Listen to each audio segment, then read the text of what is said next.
श्री दुर्गा सप्तशती पहला अध्याय।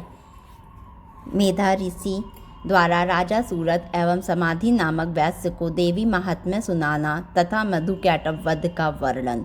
मार्कंडेय जी ने कहा, मैं सूर्यपुत्र सावर्णी मनु 8 मनुओं में से एक मनु के उत्पन्न होने की कथा को सविस्तार वर्णन करता हूँ। उसे तुम ध्यान देकर श्रवण करो। भगवती महामाया की कृपा से सूर्यपुत्र सावर्णी जिस प्रकार मनवतर के अधिष्ठाता हुए, मैं उसी घटना का वर्णन करता हूँ। प्राचीन काल में स्वरोचिस नामक मनवतर में सूरत नाम से विख्यात एक बहुत ही प्रतापी राजा हुए थे। चैत्र वर्षोत्पन्न उस सूरत राजा का सारे भूमंडल पर एक छत्र राज्य था। वे राजाओं का पालन अपनी संतान के समान किया करते थे।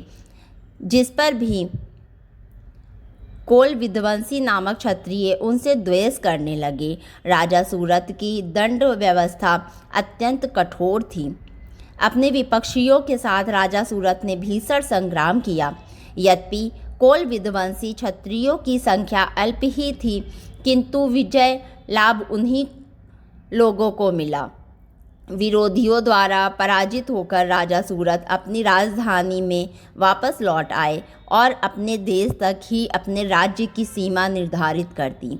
इससे अधिक वे अपने राज्य का विस्तार न कर सके, बल्कि पहले से शासित भूमि भी उन्हें छोड़नी पड़ी। अपनी हार मान लेने पर भी शत्रुओं ने उनका पीछा नहीं छोड़ा और राजा सूरत पर पुनः आक्रमण कर दिया। राजा सूरत का युद्ध के कारण सैन्य बल क्षीण हो चुका था, इसलिए उनके विश्ववत मंत्रियों ने ही कुछ चक्र रचकर सूरत के संपूर्ण राज्य को हस्तगत कर लिया। राजा में अब राजश्री ना थी, इसलिए वह अकेले ही अश्वारूढ़ होकर मृगया के बहाने घोर जंगल में पलायित हो गए। वन में पहुंचकर राजा सूरत ने विप्रवर मेधा ऋषि का आश्रम देखा। मुनि के आश्रम में अनेक नरभक्षी एवं मांसाहारी हिंसक पशु अपनी स्वाभाविक हिंसा वृत्ति को त्याग कर शांत भाव से विचर रहे थे। मुनि की शिष्य मंडली से उस आश्रम तथा वन प्रांत का सौंदर्य मुखरित हो उठा था। आश्रम में आए हुए राजा सूरत की मुनि ने आओ भगत की। कुछ दिन तक राजा सूरत भी मुनि के आश्रम में रहकर विहार करते रहे। एक बार मोह माया से ग्रसित होकर राजा सूरत अपने मन में सोचने लगा, मेरे पूर्वजों द्वारा अधिकृत नगर आज मुझसे विमुक्त होकर खंडहर सा हो रहा है। मेरे विश्वासघाती कर्मचारी न जाने उस नगर की रक्षा करते होंगे या नहीं। अपने शरीर से निरंतर मद बहाने वाला मेरा मदमत हाथी आज ना जाने किस स्थिति में होगा।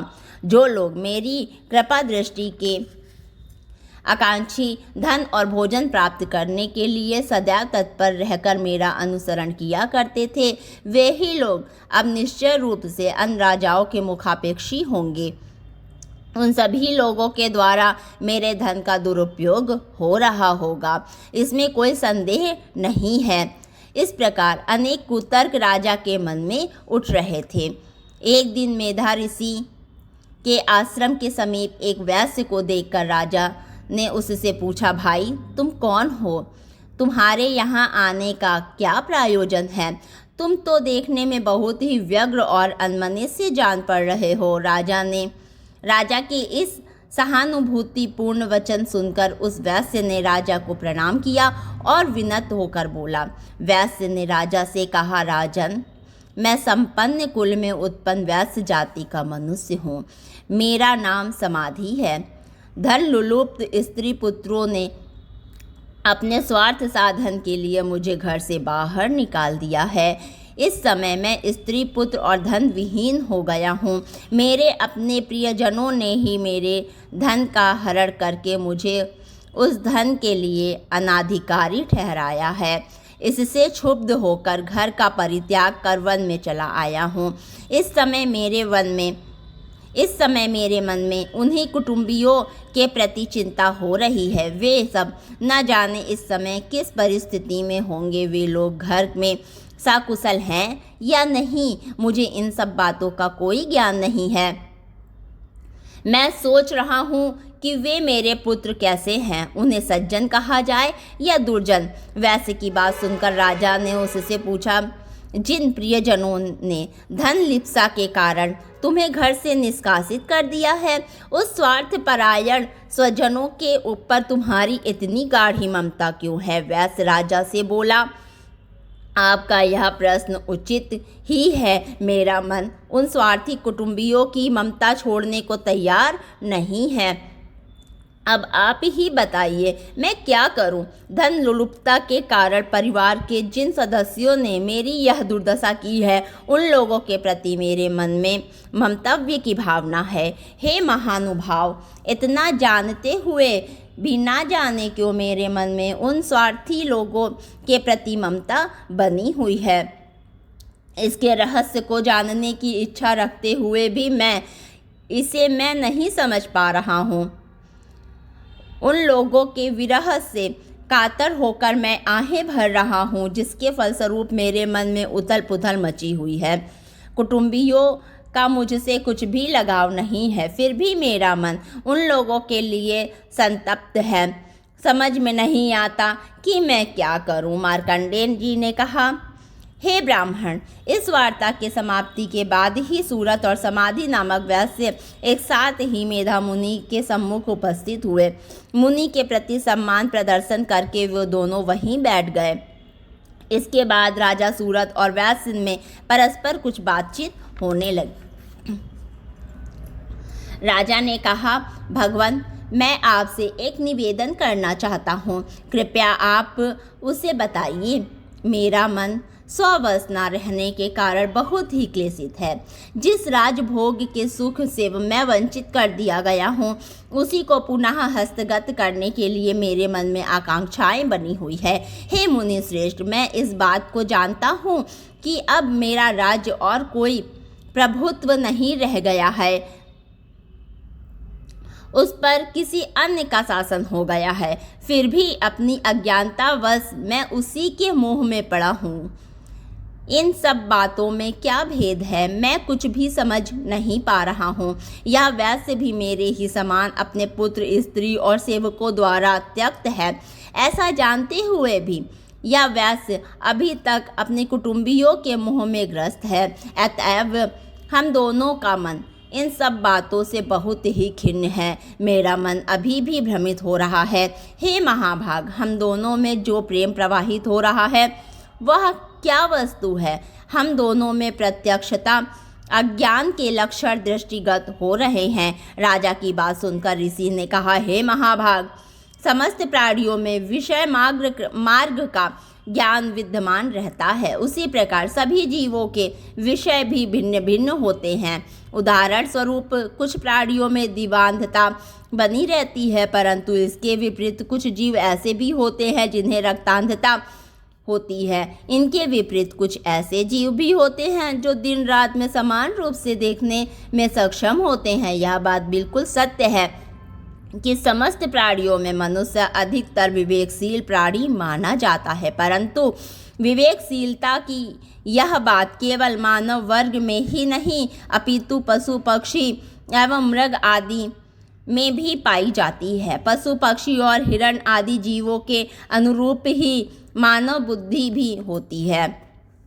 जिस प्रकार मानवों में समझदारी का भाव होता है, उसी प्रकार हिरण आदि जीवों में भी होता है।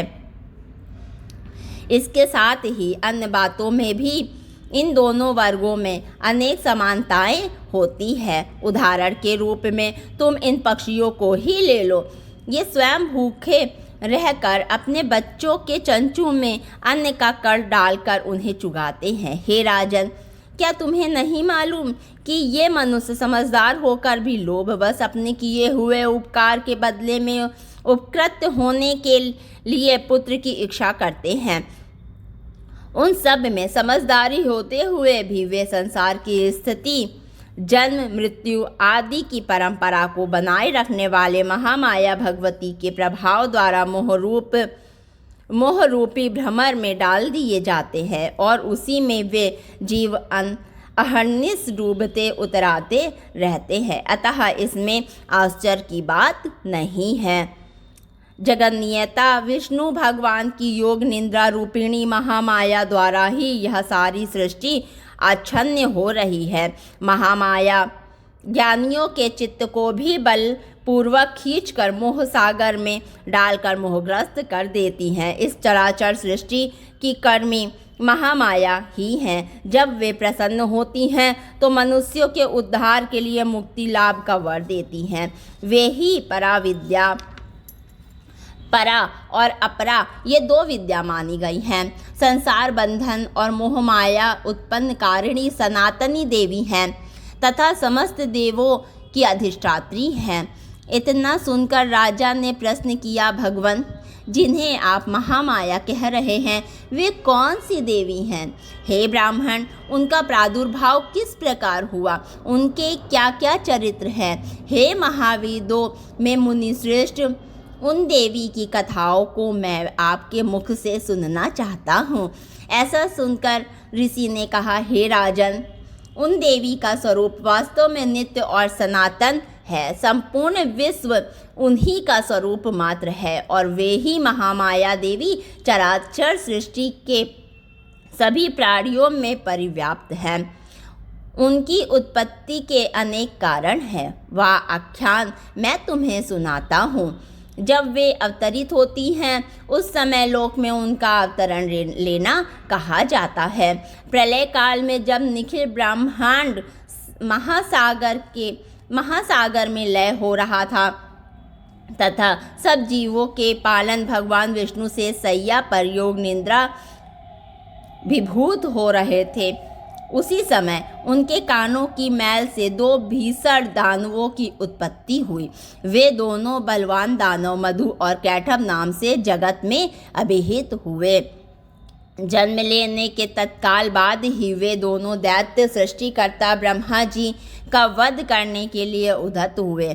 उस समय ब्रह्मा जी भगवान विष्णु के नाभि कमल में स्थित थे। उन दैत्यों को अपने वध के लिए तत्पर देखकर उनसे रक्षा के लिए ब्रह्मा जी ने भगवान विष्णु के नेत्रों में स्थित योग निद्रा की स्तुति करना प्रारंभ किया। भगवान की यह अमोघ शक्ति ही जगत धात्री, विश्व की अधिष्ठात्री, संसार की पालन कर्मी एवं संहार कर्मी मानी गई हैं। उन्हीं योग माया भगवती की ब्रह्मा जी आराधना करने लगे। ब्रह्मा जी ने कहा, हे देवी, तुम ही स्वाहा स्वधा और वष्टकार हो। स्वर में भी तुम्हारी ही रूप में निहित है। तुम ही प्राणदायिनी अमृत स्वरूपा हो। नित्य अक्षर प्रणव में अकार, उकार और मकार, इन तीनों मात्राओं में तुम्हारी ही अवस्थिति है। इन तीनों मात्राओं से भिन्न जो बिंदु रूपा नित्य अर्ध मात्रा है, जिसका विशेष रूप से उच्चारण नहीं हो सकता, वह भी तुम ही हो। हे देवी, तुम ही संध्या, सावित्री तथा परम जननी स्वरूपा हो। तुम्हारे पर ही निखिल ब्रह्मांड आधारित है। तुम्हारे द्वारा ही इस सृष्टि की रचना होती है। तुम ही एकमात्र पालिका और संहारिका हो। सृष्टि की उत्पत्ति में तुम सृष्टि रूपा, पालन काल में स्थिति स्वरूपिणी तथा प्रलय काल में संहार स्वरूपिणी हो। तुम ही महाविद्या, महामाया, महामेधा, महास्मृति, महामोह रूपा, महादेवी और महासुंदरी हो। तुम ही भयंकर काल रात्रि, महारात्रि और मोहरात्रि हो। तुम ही श्री, ईश्वरी, हिम और बोध रूपा बुद्धि हो। लज्जा, पुष्टि, तुष्टि, शांति और क्षमा भी तुम ही हो। तुम ही खड्ग धारणी, शूल धारणी, घोर रूपा, गदा, चक्र, शंख और धनुष धारणी भी हो। बाण, भुसुंडी, परिध इत्यादि तुम्हारे अस्त्र हैं। तुम सौम्य और सौम्यतर हो।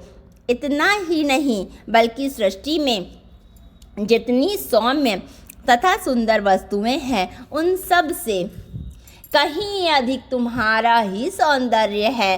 परा एवं अपरा, इन दोनों विद्याओं से परे रहने वाली परमेश्वरी भी तुम ही हो। हे देवी, विश्व की संपूर्ण सत असत वस्तुओं में पाई जाने वाली शक्ति भी तुम ही हो। अतएव तुम्हारी स्तुति अवर्ण है। संपूर्ण जगत के रचयिता, पालक और संहारक भगवान विष्णु को भी जब तुमने निद्राभिभूत कर रखा है, तब तुम्हारी स्तुति करने में सक्षम इस ब्रह्मांड में कौन है। मेरे सहित भगवान शंकर तथा विष्णु को भी शरीर धारण करने के लिए तुम्ही ने प्रेरित किया है। अतएव तुम्हारी स्तुति में सभी असमर्थ हैं। हे देवी, तुम तो अपने इस उदार प्रभावों के कारण ही प्रशंसित हो। इन दोनों अपराजिय दानवों को तुम विमुक्त करके भगवान विष्णु की निद्रा भंग कर दो।